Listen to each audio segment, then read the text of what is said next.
I wish you health. I am the commander of one of the reconnaissance units of the 152nd Separate Ranger Brigade, which performs combat tasks in the Pokrovsk direction of the Donetsk region.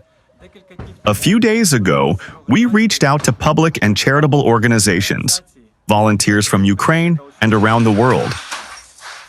Today I received protective nets to shield forward positions, equipment, and military personnel from enemy FPV drones. We sincerely thank the public charity organization I Will Help.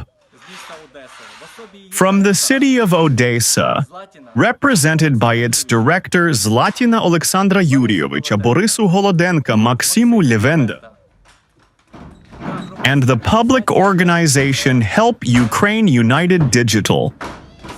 Everything will be Ukraine. Together we create the future. Together to victory. Glory to Great Britain and the free world. Glory to Ukraine. Glory to the heroes.